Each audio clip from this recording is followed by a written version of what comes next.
Assalamualaikum warahmatullahi wabarakatuh. Salam pramuka. Salam.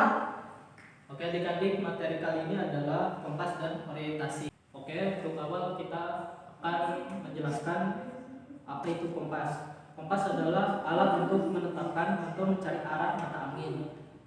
Digunakan untuk para pelaut, penerbang kemah, pemburu, dan petualang lainnya untuk berpindah dari satu tempat ke tempat yang lainnya.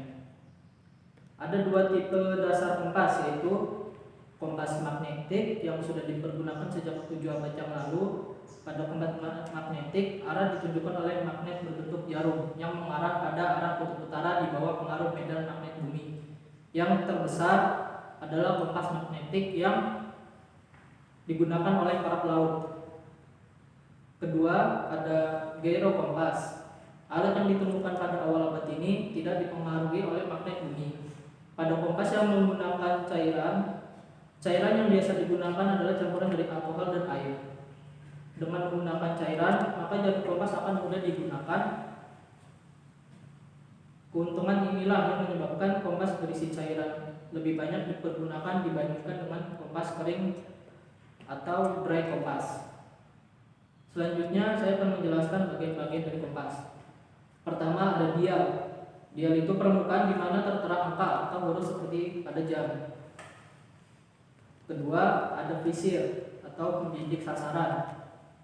Ketiga ada kaca pembesar. Kaca pembesar digunakan untuk melihat sasaran dan angka pada dial. Keempat ada jam penunjuk, menunjukkan lokasi magnet bumi. Kelima ada tutup dial dengan dua garis bersudut 45 derajat dan dapat diputar-putar. Keenam ada alat penggantung untuk tali atau dapat juga digunakan untuk menyangkutkan ibu jari tangan sewaktu melakukan pembidikan. Macam-macam kompas ada 3, kompas prisma, kompas bidik, dan kompas silva. Untuk cara membaca kompas, di atas lingkaran dial terdapat huruf-huruf. Terdapat N, E, W, dan S. Untuk N itu artinya north atau utara. Untuk untuk E maksud saya adalah east, yaitu timur. Untuk west itu sama dengan barat. Untuk S, south sama dengan selatan. Titik start atau awal adalah utara 0 derajat. Titik final atau akhir utara adalah 360 derajat. Selanjutnya yaitu menentukan arah dengan cara lain atau selain kompas. Menentukan arah dengan bantuan bayangan matahari. Tancapkan tiang atau tongkat sekitar 1 meter di atas tanah dengan posisi tegak lurus. Tandai di mana bayangan tongkat itu jatuh di atas tanah dengan huruf A. Kemudian tunggu sekitar 15 menit dan tandai tempat bayangan tongkat yang baru dengan huruf B. Hubungkan kedua titik bayangan tadi dan kamu akan mendapatkan arah barat laut. Bayangan yang pertama atau A adalah arah barat. Dengan cara lain agar lebih akurat, jika memiliki banyak waktu, dengan cara memberi tanda bayangan yang pertama di pagi hari. Kemudian di sore hari kamu buat tanda yang baru. Hubungkan kedua titik. Maka di tengahnya adalah arah barat laut dan tanda di pagi hari adalah arah barat. Lebih jelasnya ada pada gambar ini. Selanjutnya yaitu mata angin.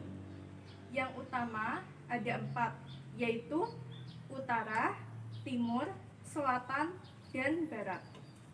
Kemudian 4 arah mata angin yang kedua atau sekunder ada timur laut, tenggara, barat daya, dan barat laut.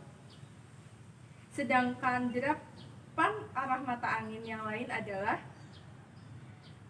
utara timur laut, timur timur laut, timur menenggara, selatan menenggara, selatan barat daya, barat barat daya, barat barat laut, dan utara barat laut.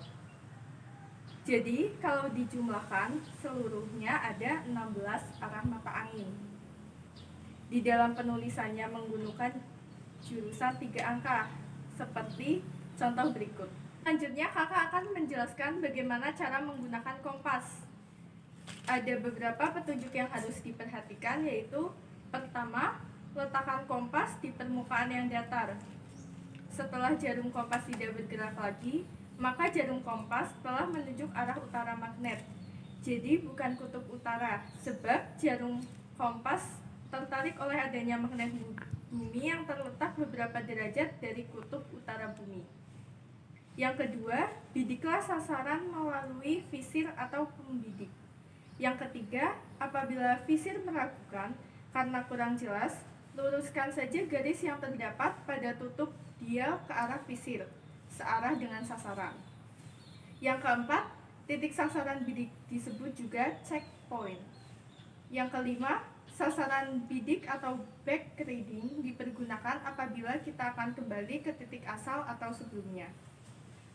Rumus sasaran balik atau back azimuth adalah seperti gambar berikut ini. Selanjutnya adalah menentukan arah dengan bantuan jam tangan.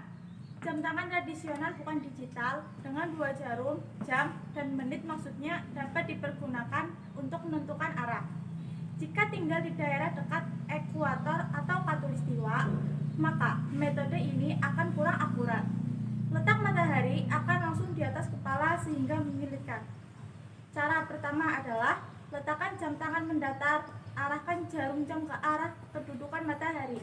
Maka garis tengah yang membagi jarum jam dan angka 12 adalah arah utara dan selatan.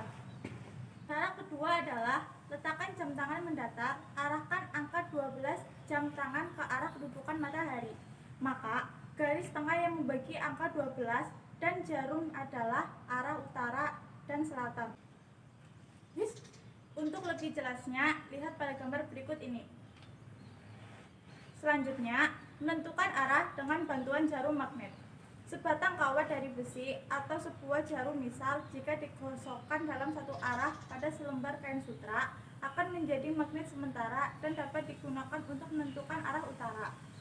Kemudian, gantung pada tali atau benda lain yang tidak membuat jarum berubah-ubah posisi, atau simpan di atas kertas dan apungkan di atas permukaan air. Selanjutnya, menentukan arah dengan bantuan tumbuhan. Bahkan tanpa bantuan kompas dan sinar matahari, kita dapat menentukan arah dengan bantuan melihat tumbuh-tumbuhan di sekitar kita. Tumbuhan biasanya tumbuh ke arah matahari sehingga bunga-bunga dan sebagian besar tumbuhan condong ke arah matahari. Bagian yang lembab atau kurang mendapat sinar adalah arah barat. Yang materi dari kami, tetap semangat terus untuk belajar pramuka di rumah saja. Wassalamualaikum warahmatullahi wabarakatuh. Salam pramuka. Salam.